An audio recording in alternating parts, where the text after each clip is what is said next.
I was practicing playing with the keyboard recently because I was having a lot of hand pains.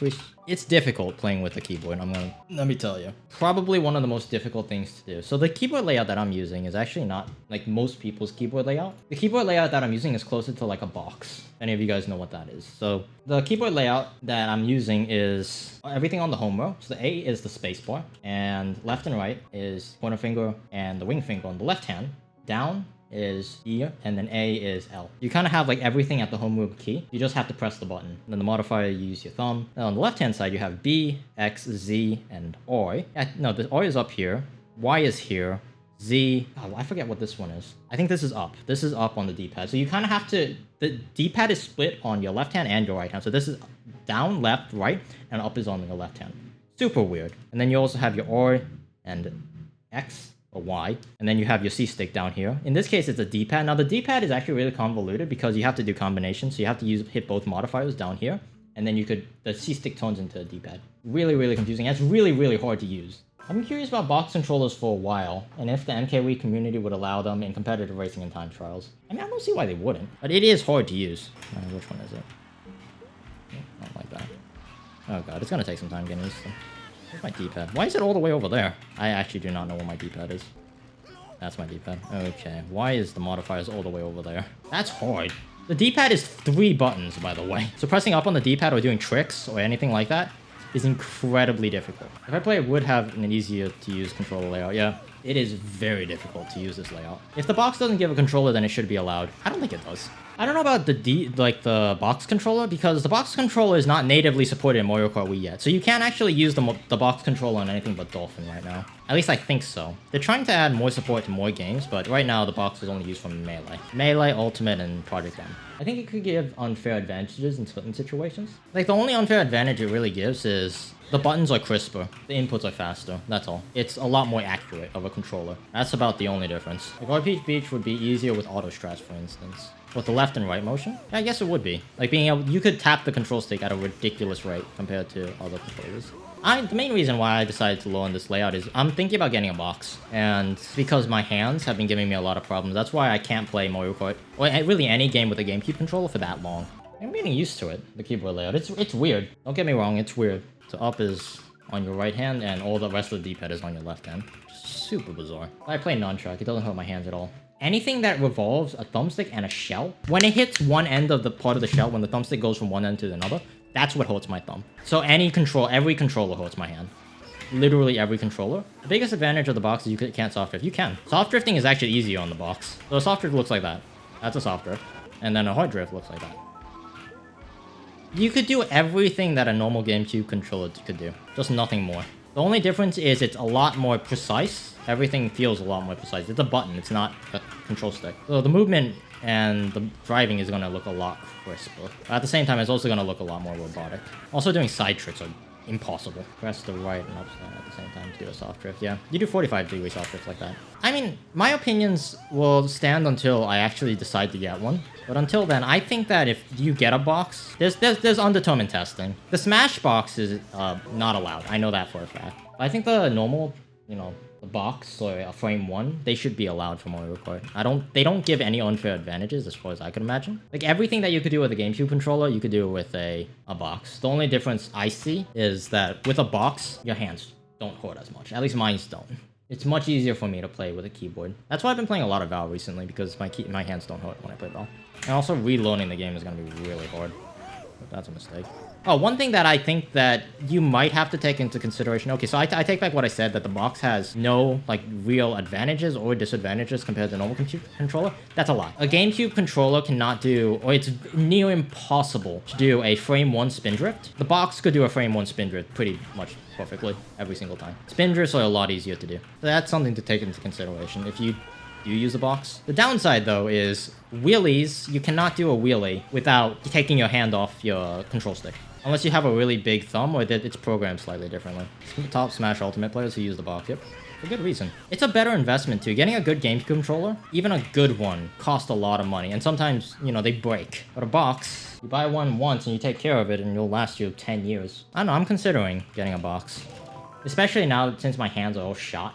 You should be used to this because you play with a freaking piano. I know, it's not too out there. It's still a little weird. Like, I'm still learning the map button mappings. Yeah, and also one thing I've noticed, the most difficult part about playing with a box, and I kid you not, well, other than tricking is ridiculously hard. The only difficult thing about playing with a box, or playing with a keyboard, not a box, I don't have a box yet, is the wheelie realigns. Wheelie realigns are near impossible. Today I realized that the hopless gap is completely free. Okay, good for you. I agree, yeah, by the way, it is. Unless you're playing with the keyboard, then it's not. Oh god. It's not as free with the keyboard, I'll tell you that. Manual Spear would like to know your location. The Peach Beach, the world record, not the Peach Gardens world record is...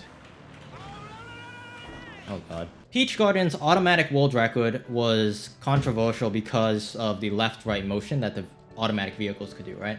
It's a very hard snapping motion. That could be a problem for the box.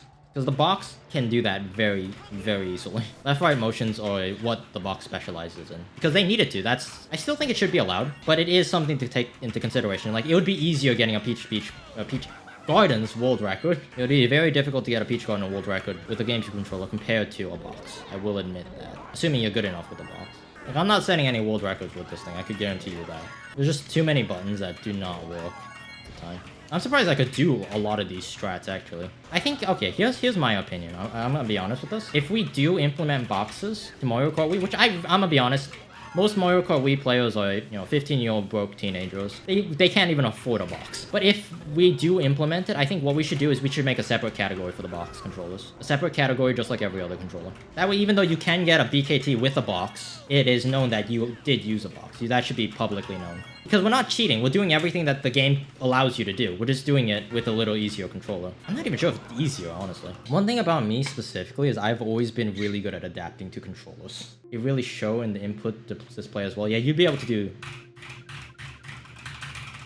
that really well. That'd be doing this. You can't beat the speed of that. And they need that for melee, because melee, you need to there's something called a snapback. You need to be able to do that. You need to do spin drifts, basically in melee, which is what allows you to... makes it so that the characters don't run and then slide. They actually do a quick turnaround. Let's see how hard Coconut is. I'm gonna assume Coconut is really hard because doing side tricks is ridiculously hard with this thing. And also the D-pad, you're supposed to use your thumb. I'm not using my thumb. I don't know how that's going to work. What is lurking? It's watching the stream but not chatting. So for instance, I see that there's only like a few chatters, but there's like 40 viewers, so about 30 of you guys are lurkers. Nothing wrong with lurking. I lurk all the time. That was not... Okay, the hard part, I guarantee you, the hard part about the box is the tricks. Let me try to educate you guys a little bit on what I'm trying to explain here. Okay, so the way that this works, this is a frame one, but it's the same idea. So this is the layout. L is over on your left-hand side. L is all the way over here. We have the D-pad. So this is left, but this is actually the analog stick. These are the two modifiers. This locks it as X. This is an X modifier, and this is a Y modifier.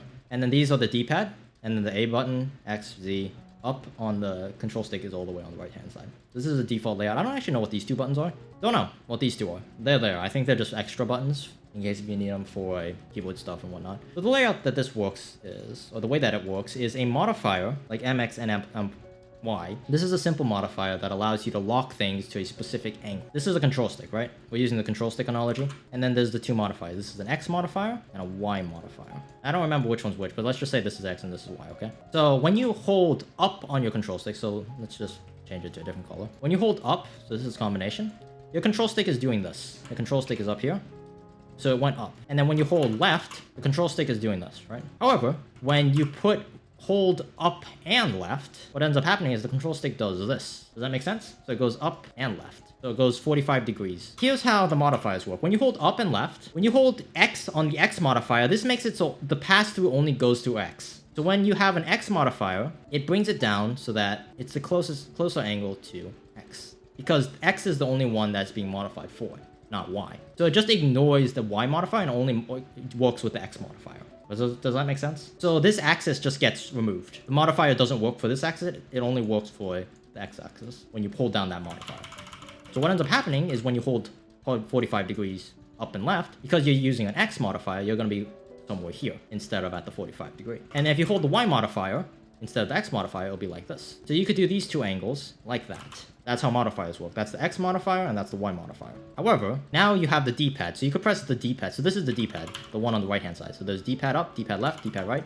And if you hold one of these two modifiers plus a D-pad angle, you get another angle. So 1, 2, 3, 4 by pressing one of the 4 D-pad buttons. You get even more angles that you can mess around with. That's how you do those really ridiculous Firefox angles, recovery angles. And then of course it's like that for every angle as well. You could modify every angle like that. And then you could do the 45 degrees. And then you could do everything in between those 45 degrees. It's actually really simple when you actually stop and think about it. Really well and intuitively done. It just looks complicated. So anyway, that's how the modifiers work. Now, of course, when we're using Dolphin modifiers work a little bit differently. When we add a Dolphin modifier, let's put this a Dolphin modifier. All a Dolphin modifiers is splits it in half, so minus 50%, or whatever percentage. You could change the percentage using Dolphin.